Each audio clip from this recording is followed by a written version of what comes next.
What's up, everybody? I'm Mckenty. This is my second channel, and this is your home for my Twitch highlights and my podcast. So if you like this and you want to see more of that and you want to join the live streams, there's a link to that in the description of this video. And with that out of the way, let's begin the new metal tier list. I will start with an easy one. No new metal tier list would be complete without Korn, so we're going to start there. Here's how it's going to work. We're going to rank each of these bands in 3 different ways. Number 1 is how commercially successful they are. That is one relevant dimension. I mean, if a band sells millions and millions of records, that has to count for something, right? Number 2 is how influential they were, because there are some bands that maybe didn't sell millions and millions of albums, but influenced lots of other bands who did and had some sort of significant impact on the culture. Number 3 is just basically how much I like them. That's probably the least significant factor, but you know, it's my stream. I'm allowed to include my personal taste. And actually, for this one, we're going to include a 4th factor, which I'll weight very heavily: their level of drip, because that's a very important factor for nu metal. So let's start with Korn. Now, I think we all know where Korn is going to end up, but just to sort of see how we think about these ranking factors, let's start with the most obvious part: commercial success. So Korn has sold millions of albums. They have, I don't know, 5 albums in the Billboard top 10 or something like that. Not the single most commercially successful nu metal band, but definitely a huge band any way you want to look at it. Influence, I mean, as far as I'm concerned, they're the band that defined and started nu metal. I talked about this today in my Slipknot video and in my nu metal video, but I feel like there's still some sort of misunderstanding, maybe about younger people who weren't around for it, that maybe just don't understand exactly how important Korn was. I mean, they were literally like Nirvana. When they came out, everything changed overnight. It was that important, that big of a deal. Like, there's before Korn and after Korn, and everything was different after that. They totally changed the game overnight. So I would rank them very highly on that. And do I like them? I do like Korn quite a bit. The first 3 albums or so are great. I even like some of the later stuff, like Untouchables, I think is pretty good. Some really good songs on there that are kind of underrated. What's the dubstep album they did? People like talked a bunch of shit on that at the time and acted like it was them trying to hop on the bandwagon of the dubstep thing. But there's all these artists now doing like headbanger dubstep kind of stuff. And so actually, I think in hindsight, Korn was really ahead of the curve in seeing that coming, that bass music and dubstep in particular was kind of going to be one of the next evolutions of heavy music. So I think that album aged very well. Now, in terms of drip, for anybody who doesn't know, when I say drip, I'm talking about fashion. How dripped out were these guys? When you looked at them back then, did you look at them and go, fuck, those guys look cool, I want to dress like that? And when you look at it now, do you go, fuck, those guys look cool, I wish I could still dress like that? That is what I'm talking about. Let's look at some Korn drip here. We'll play a little nu metal bingo here too. First of all, look at this. Okay, nobody here is wearing a pair of pants that fits even a little bit. These are like relaxed fit jeans that you would go buy at Kohl's in like 1997 or whatever. And I don't know what P.O.D has going on here. What is this? The numbers on his baggy ass gangster pants? I don't know. How many sets of dreads are 4 out of 5 people in this band have dreads? Very important part of nu metal drip. How many goatees do 4 out of 5 people have a goatee? Goatees and soul patches, a very important part of nu metal drip. And look, David is the only one that was like, he was not cooperating with the nu metal look. I get it, but I'm a little bit disappointed. But dreads, soul patch, baggy pants, you probably got half your nu metal bingo right there. And then these sort of like low tier, trashy streetwear kind of brands like Pony. That's another box you can check. Tribal streetwear, another one. Very, very important brand in nu metal. Korn has their own tag on the Tribal website. I feel like that says a lot. Oh, that's right. I forgot P.O.D had a signature shoe. Look at this.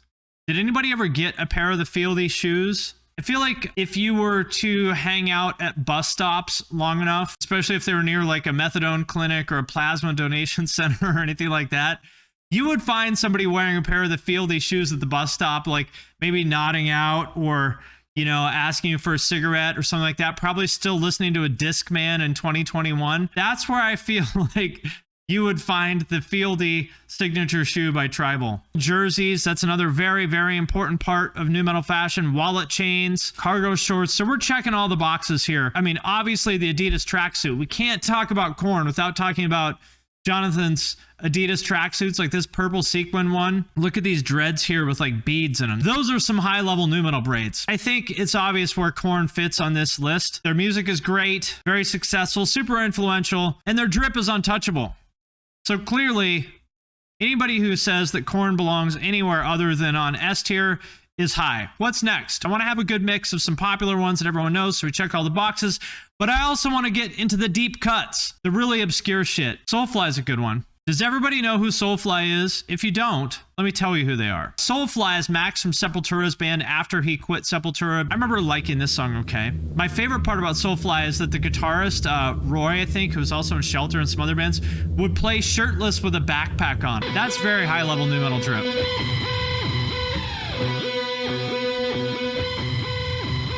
Oh yeah, that's right. Ludo says, the reason why he quit Sepultura is that the rest of the band wanted to fire Sepultura's manager, which is Max's wife. I do remember hearing that. The Chad Muska of guitar. Yes, exactly. I mean, this is definitely nu metal. But it's like nu metal, groove metal, you know? We're 45 seconds into it. And as somebody pointed out in the chat here, we've already checked so many elements off the nu metal bingo list. Soccer jerseys, camo pants, dreads, and tribal tats. You just got 4 elements on your nu metal bingo in the first minute. Imagine just like driving through the desert to go camping or something and seeing them shooting this video. I spotted a pair of Pumas. Pumas definitely count towards nu metal bingo. Oh yeah, look, there's his backpack. Yes, there we go. His JanSport backpack with the strap over it. What does he have in this backpack that's so important? Is snacks and supplies? Maybe he has some flares in case they get lost out in the desert? We may never know. Rings. That's another important element of nu metal and butt rock drip. Excessive, ugly, chunky rings on men. Very important. I forgot about that they have that song called Jump Da Fuck Up. There has never been a song with a more nu metal title than Jump Da Fuck Up. Listen to this riff. Fuck God. That is a shit tier nu metal riff. Jump Da Fuck Up. God, this is the worst part about nu metal is these fucking parts. The boring, clean guitar parts that just make me like, all right, this song sucks. I'm turning this off now. Does anybody like these parts of nu metal songs? Jump the fuck up! There we go. You gotta show how crazy and unpredictable you are by whispering a spoken word part. You know what else fucking sucks? It's the Soulfly logo. The Soulfly logo is so bad. Why did they choose like the Chinese restaurant menu font for their logo? It's baffling. And it's not like this was their first rodeo. You know, Max had been in Sepultura for what, like 15 years or something by the time they did this. Like, he knew how to make a logo. The other guys in the band were all veterans too. So I have no explanation for why the Soulfly logo is so bad, but it definitely is. So where does Soulfly fit? In terms of commercial success, I would say, you know, they're okay. They did all right. Probably better than I thought. Are they influential? I would say not really. Sepultura was very influential, especially KSID and Roots, but I don't know, is there anybody that's like, oh, Soulfly, hell yeah, man, that's my shit. Soulfly is our biggest influence. I don't think there is. Do I like them? Yeah, you know, I think they're pretty decent. That said, their drip really helps them out here. We got like 10 nu metal bingo squares looking at Soulfly drip, so I feel like that has to help them out a bit. I would have maybe put them on the C or D tier before, but thanks to their drip, and especially thanks to the guitarist's backpack, I'm going to put them on B tier. Any band that wears a backpack on stage can go no lower than the B tier. This is the rules. Drip is important, my friends. That's the lesson to be learned here. Who's next? How about Orgy? If you're not familiar with Orgy, the thing that they were best known for is their cover of Blue Monday. Who was this by originally? New Order. Yeah, that's right. It's really good, though. Very well done.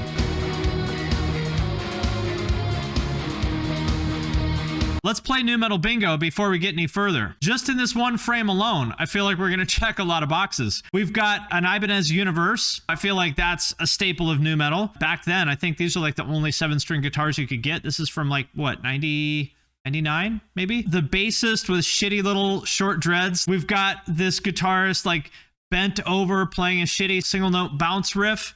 I mean, already we've checked several boxes in nu metal bingo. The singer was really pretty. This video was really bad. Like really boring. God, look at these guys. They all look like fucking models. How do guys in this shitty nu metal band have these like incredible chiseled Giga Chad jaws? Look at these dudes. Look at that. These chiseled Chad jaws. Look at that guy. Just giving you blue steel. Look at this goddamn jaw. There's some interesting eyebrow action happening here. I don't know what it is, but I feel like it's very nu metal. Any sort of wacky eyebrows or facial hair counts on our nu metal bingo. As I remember, the people in this band had really fucking corny ass stage names. Oh God, yes. Amir Durak.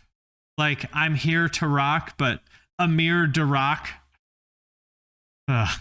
That is like the worst stage name ever of all time. I also think one of them maybe ended up being a really good songwriter. I can't remember. Anyway, I'll research Orgy another time. That was a cover, though. That's a cover of Blue Monday by New Order, which I actually think is a really good song, but, you know, they didn't write it, so they only get so much credit for that. Let's listen to an original and see where they fall. The late 20th century technology art form.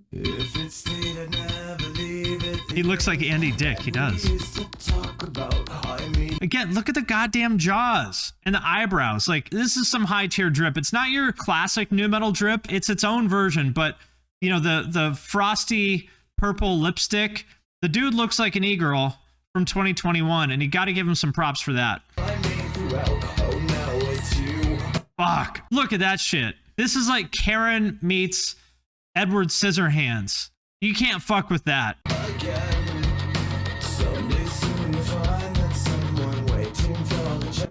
Oh, God, look at this. How many fucking e-girls would kill to have this look in 2021? These eyebrows, the crazy, like two-colored Karen hair, the frosty lipstick. How many e-girls would kill for this look? The drip gods. They walked so Jeffree Star could run.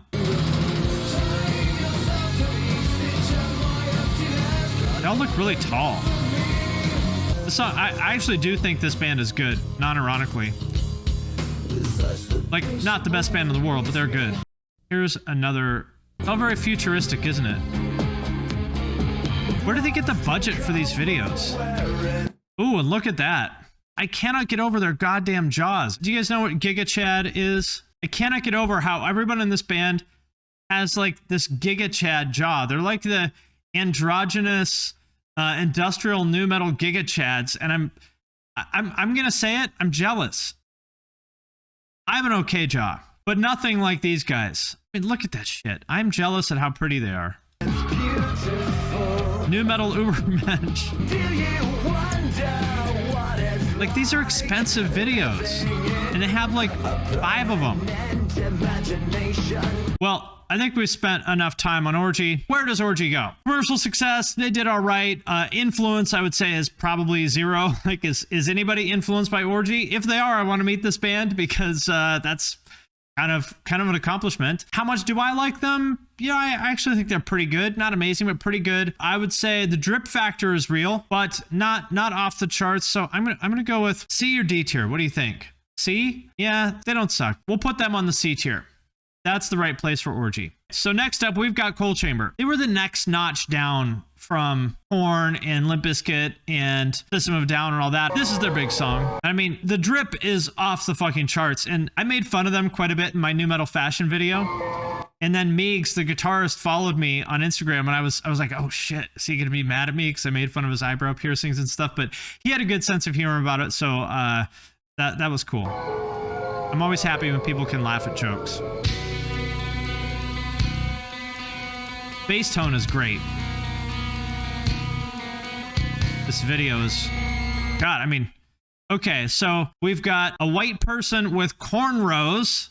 That's even more advanced than dreads. We've got a facial piercing, and we've got some pretty thin 90s eyebrows right here. So we've already got 3 squares in our nu metal bingo. Yes, she is the bassist.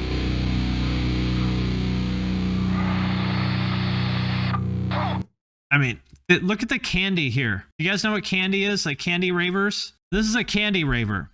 And all this stuff that they wear is called candy. More candy here. And you see Dez, he's got a little bit of candy going on. He's got his punk bracelets. He's got his Candy Raver bracelets. And then he's got this leather wrist cuff here. So I like how he has touched on 3 subcultures just with his like wrist jewelry. He's got punk, raver, and butt rock all in like 12 inches of his wrists. This is some advanced drip wizardry right here. This man knows what he's doing. Love that snare. Fishnet shirts, also very important. So many facial piercings. He's got a coal chamber tattoo. That's bold. Look how crazy he is. He's knitting with his toes. Don't mess with him. Coal Chamber was cheesy, but they were legitimately good at this style. Like, I wouldn't call them the most original band in the world, obviously, but they were legitimately really good at this.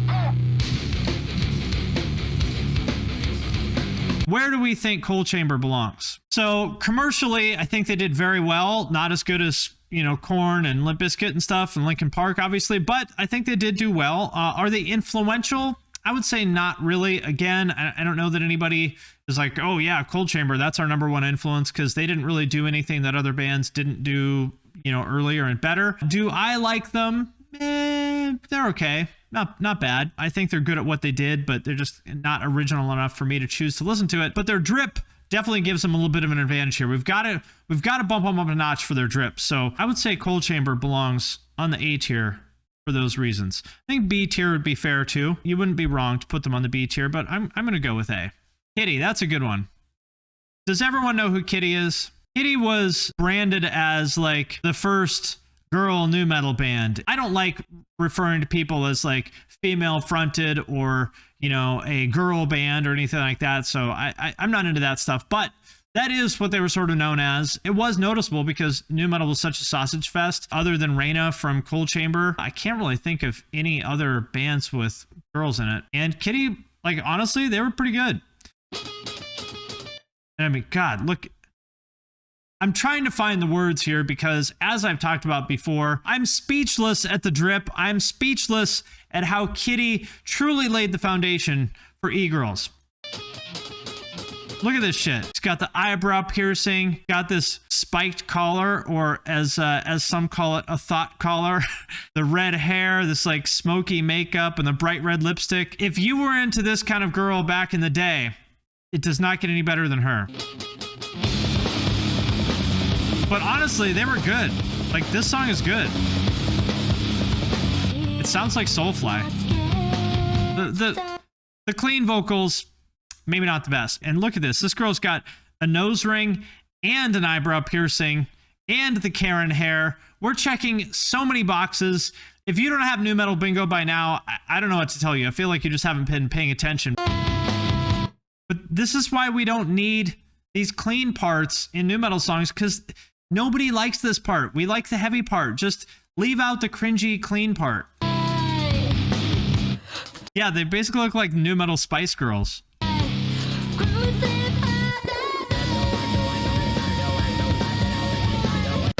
This is their other song, Charlotte. Here we go. Here's the bounce riff.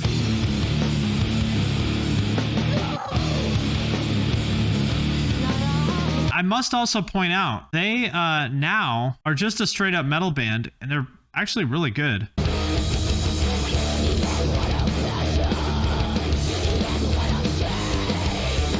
They seem like cool people, so I'm a supporter of Kittie. So, where do we think Kittie goes? I would say a commercial success, kind of maybe the next tier below Coal Chamber. They did all right, but they didn't really have any hits, I wouldn't say. Influence, I don't really hear people bring their name up as an influence. I would imagine there's probably a fair amount of girls, especially, that got into metal because of them. So there is that, but maybe not super influential. I don't mind the band, but they're not my favorite. The drip, again, the drip is in their favor. The drip factor is real. You guys saw the Karen hair. I mean, they basically dress the same as the guys in Orgy. You know, they look like models, like half Delia's, half Spencer's Gifts from 1999, so that's helpful. But I would go with C tier. But still, I think Kittie's cool. I like them. They seem like cool people. Don't think that by me putting a band in C tier that I'm talking shit or implying that they suck or anything like that. It's just not every band can be S tier. That's all there is to it. P.O.D.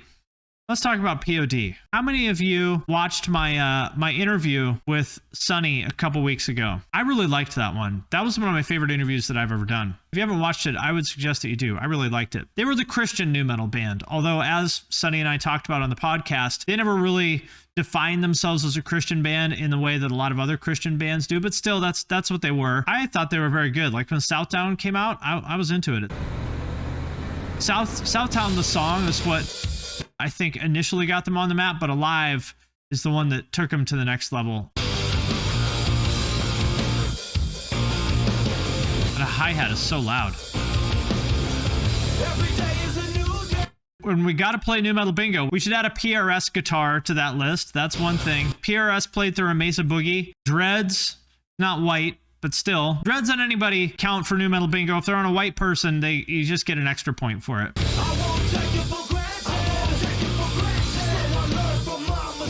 I would bet that there's a pair of Airwalks or Pumas somewhere in this frame of the video. Baggy pants. This is a great chorus. Love this chorus. Definitely would be on some motocross video game soundtrack. Oh, look at that. Did you guys catch that? Yes. Not just any tramp stamp. Butterfly tramp stamp. Look at that. On these like low-rise jeans from Delia's with a crop top, a forest green crop top. Come, my lady, come, my lady. You're my butterfly. No whale tail, that's true. That's the only thing that would make it better is some whale tail. P.O.D. is a Christian band. There is no whale tail in their videos.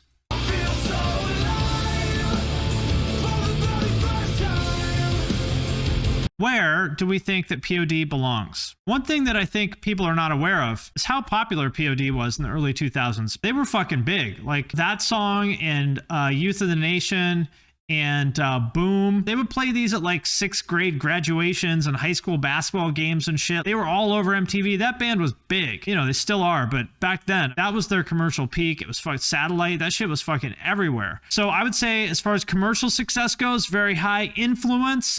You know, I don't know that anybody would name them now as an influence, but I do think that that was probably the band that got a lot of Christian kids into metal. Back then, it was like Christian parents wouldn't let their kids listen to secular music. I don't know if that's still the case, but it was back then. I would say that they were influential in that way. I think they're a good band. And, you know, the drip, as far as that like tribal look, I think they pulled it off better than anybody. Korn did it well, but it was kind of, you know, it was cringy. P.O.D. managed to do the like hood, Dickies, and tribal kind of guy look without it being too cringy in my opinion. So I would put them on the A tier, just below the big dogs. Mudvayne? Okay, yeah, no, we should definitely do Mudvayne. I remember when this came out, I was like super into like weird progressive metal back then, like Cynic and Atheist and Pestilence and Spastic Inc. and shit like that. And I remember when this came out, I was like, wow, these guys look like complete fucking tools, but they can play. This is kind of cool in like a proggy sort of way. Here's the origin of the Berber Dang meme. Berber Dang, Berber Dang. Yeah. Drummer's really good. I mean, all of them are really good. I just can't handle the level of cringe. Anytime there's a band with a dude with like makeup on his body, that's like an instant nope for me. That is like the most local nu metal band thing you could ever do, is the dude with the fucking goatee wearing like body paint trying to be like zany. Musically, it's good though. Look, oh, here's the ultimate I'm crazy face. This guy. Ah. Are there eyebrow piercings in this video? Let's look. Yep, there we go. Confirmed we've got an eyebrow piercing, sir. Proceed to bingo. And we've got the ball chain necklace. I just fucking hate any of this stupid, this is just like Midwest pro wrestling fucking insane clown posse shit. It's so cringe to me, and I can't believe that so many people are okay with it. It's so bad. The band is good, but I'm struggling to find words here because it is so trashy and entry level. Just everything about this reminds me of some local band in Toledo. Obviously, they don't sound like that, but it's hard for me to separate the way they look from the way they sound. The baggy overalls, yes. I heard that these were bugles that they painted and stuck on, which they do kind of look like that, so that it might be true.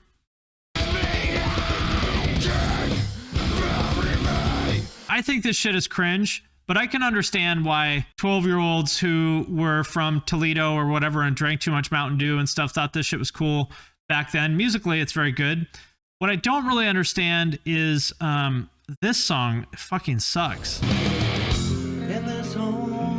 The leather gloves, too.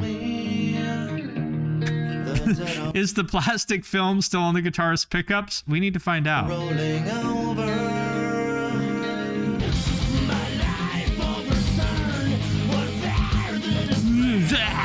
Look, you guys, I understand that nostalgia is a powerful thing for you, but the fact that people fucking worship this band in 2021 is baffling to me. I don't get it. Do you guys know what the name means? It's where the shit is in a shrimp. So you got to pull out the Mudvayne when you eat a shrimp so you don't eat their shit. Mudvayne is like the ultimate local band. They have some horrible name involving poop. Look at this logo. Their logo still looks like a fucking local band logo. They have no stage presence. I will admit that they can play very well. Where would we put Mudvayne? Commercial success. They did all right. Never the hugest band. Are they influential? People love them, but nobody talked about Mudvayne until a couple years ago. So I would say no. I think they're a reasonably good band, but anytime people have this level of like crazy enthusiasm for a band that's not that great, it makes me want to hate them. But they don't suck. I'm going to put them on the C tier. They're in the same tier. Maybe B tier because they're better than Orgy and Kittie.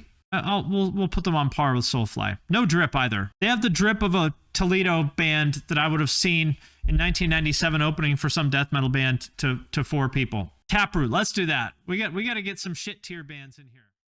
Coming up next in the new metal tier list, part 2, System of a Down, Deftones, Mushroomhead, Crazy Town, Slipknot, Linkin Park, Limp Bizkit, and more. Stay tuned.